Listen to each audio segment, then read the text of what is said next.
CC, one word to describe today. Only one word. Unreal. That's fire. Honestly, unreal.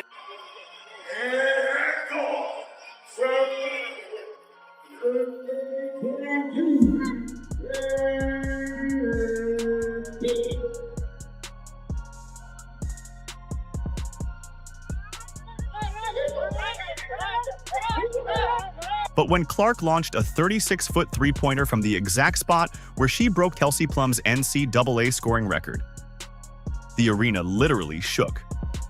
7 months away from basketball didn't change a thing. What does it mean to you to be going back to play at Iowa, but this time with your jersey in the rafters? Yeah, I'm super excited to go back and play at Iowa. Obviously, a place that has meant a lot to me, and we've had so many amazing games inside that arena. So it'll be fun to be back in front of those fans, and honestly, to get to introduce those fans to all my new teammates. And the Indiana Fever, I think, will be really special because they love supporting all of us. So yeah, I'm looking forward to it, and I know it's gonna be a special day. What happens when a hometown hero returns after conquering the basketball world? Iowa City gave us the answer, and it was louder than anyone expected. Hours before tip-off, fans lined up outside Carver-Hawkeye Arena. They weren't just there for the game. They wanted to see warm-ups, to breathe the same air as Caitlin Clark for as long as possible. The line wrapped around the building, people standing in the May weather just waiting for doors to open. All this for a preseason game that wouldn't count in any standings. What are you the most excited to show your teammates around campus? Honestly, I'm most excited to show them how cool Iowa City is. Like, people don't realize how good of a college town that place is. My teammates just expect it to be cornfields, but I'm like, no, it's one of the greatest colleges. So, yeah, downtown Iowa City is where it's at. So we'll give them a little tour, and I'm sure they're going to want to come back.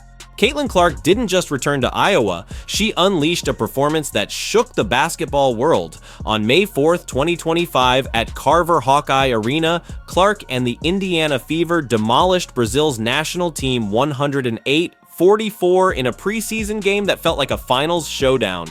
From a 36-foot logo three that brought the house down to a team chemistry that screamed contender, Clark held nothing back. This wasn't a homecoming. It was a declaration that 2025 could belong to her and the Fever. With 1.34 million viewers tuning in and fans paying up to $670 for tickets, the stakes were sky high. So what made this night so huge? Let's break it down. Yeah, getting to go back to Iowa, it's so exciting. I obviously haven't really been there much since I left about a year ago. And I think just getting to see people that have supported me throughout my career and continue to support me is going to be incredible. But also, like, they're the biggest Indiana Fever fans too now. Like, they want to meet all my teammates. They want to cheer for my teammates. And I was telling some of the girls this the other day, I'm like, they're going to go crazy for you too. Carver-Hawkeye was a powder keg before the game even started. Fans tailgated at dawn and lines wrapped around the arena hours before tip-off. This wasn't for a playoff game. It was a WNBA exhibition. Yet tickets on the resale market averaged $440, with some hitting $670, prices you'd see for an NBA Finals seat. Fans drove from neighboring states, skipped work, and brought their families all to see Caitlin Clark back where she became a legend. The air crackled with anticipation, and when Clark stepped onto the court, the crowd's roar hit 116 decibels before she even touched the ball. This was more than a game, it was a movement, but Clark was about to steal the show.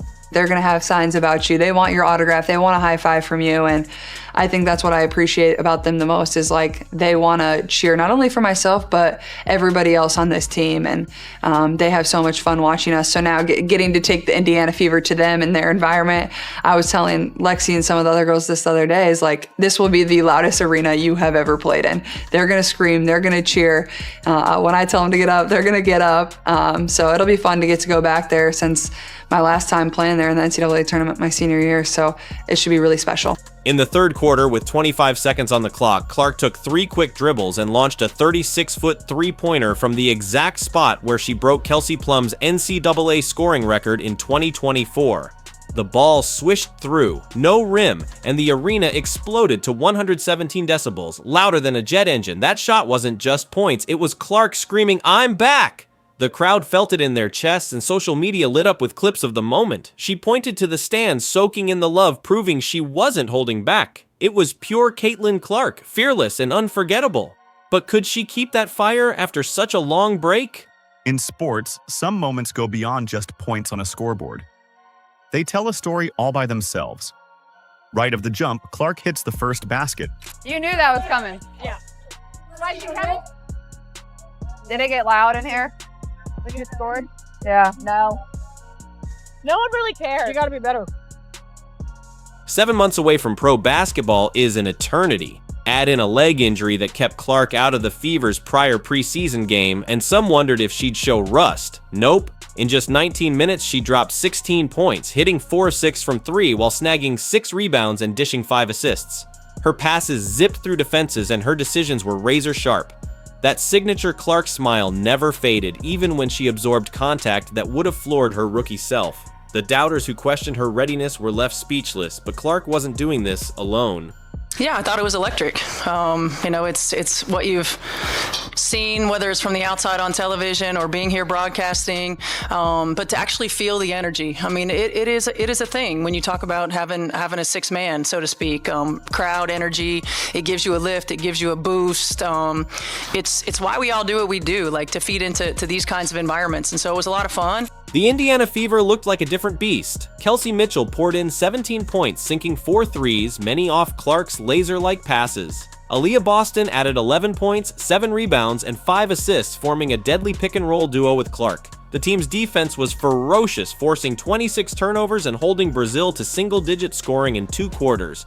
This wasn't the shaky Fever of 2024, who limped to a .500 record. Under coach Stephanie White, they played with swagger, moving the ball like a well-oiled machine. The 64-point rout was a statement, but not everyone was convinced.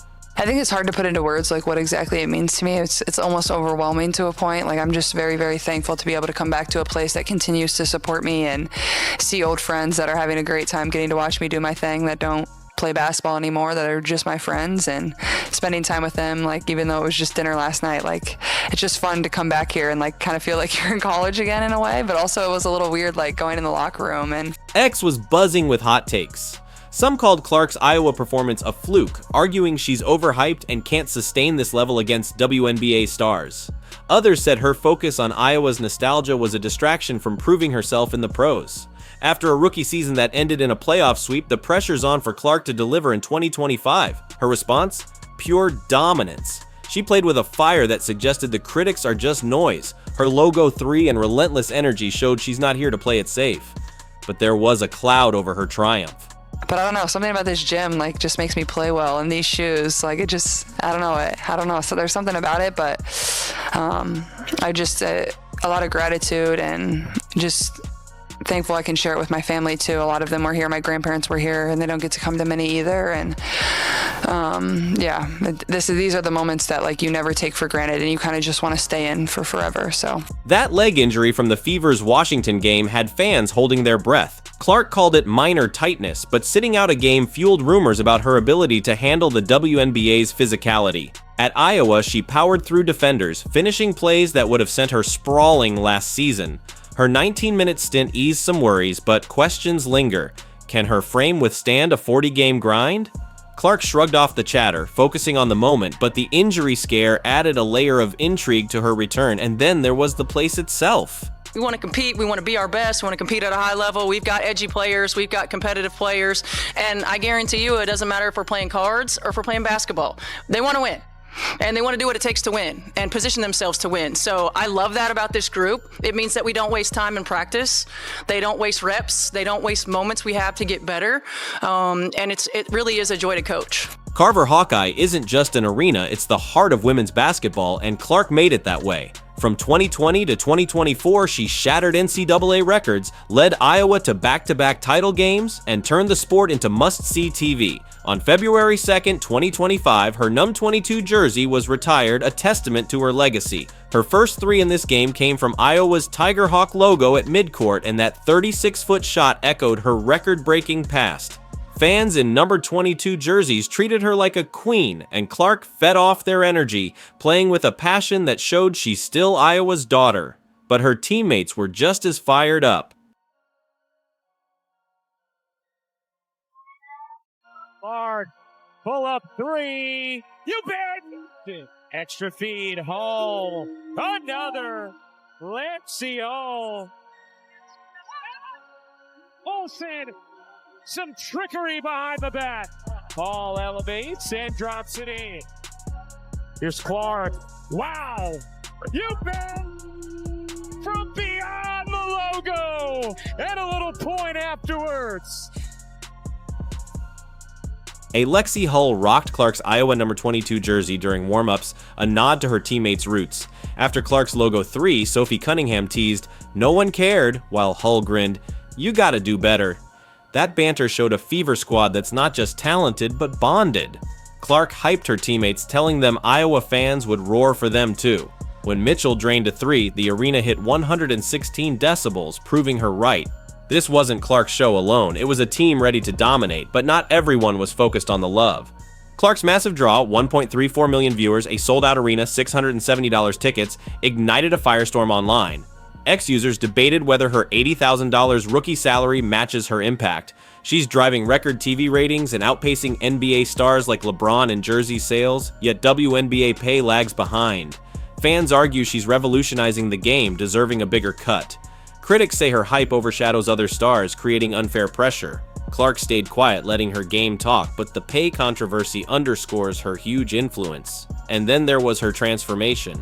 Look closely, and Clark's not the same player. She's packed on muscle, shrugging off contact that floored her in 2024. One play saw her power through a defender for a layup, unfazed. Her court vision's sharper too. She threaded a pass between 2 defenders to Boston for an easy bucket and hit Mitchell in the corner before she knew she was open. Clark's not just playing, she's conducting. Her joy was contagious, clapping for teammates and fist-pumping after Boston's boards. This was a Clark unleashed, but someone else was setting the tone. Coach Stephanie White's fingerprints were all over this. Her defense smothered Brazil, holding them to single-digit points in 2 quarters, a far cry from last season's leaks. White, a former Purdue star who's called games at Carver-Hawkeye, labeled Clark's play electric. She praised the team's grit, with Clark's logo 3 as the spark. The Fever's offense flowed, with quick cuts and open shooters. White's not just coaching, she's crafting a title contender. But the fans brought a magic of their own. Young girls in numbered 22 jerseys called Clark their hero, one saying she mimics Clark's hustle in practice. A boy raved about her aura, that fearless vibe.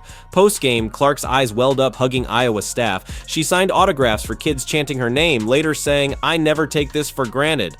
Her post-game words, "These fans always have my back," hit hard. The standing ovation as she left the court was a love letter from Iowa. But this night was about more than nostalgia. Clark's Iowa return was a preview of something huge.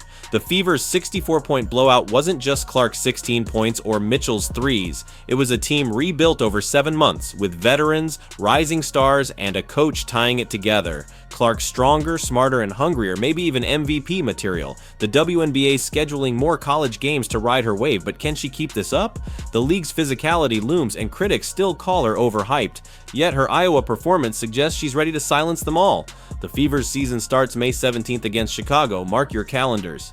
As Clark waved to the crowd, sparking one last 117 decibel roar, it wasn't a farewell, it was a promise. The Indiana Fever aren't just Clark's team. They're a squad with Mitchell's scoring, Boston's versatility, and White's vision. This could be the start of their first title run since 2012. Is Caitlin Clark unstoppable, or will the WNBA's grind test her limits?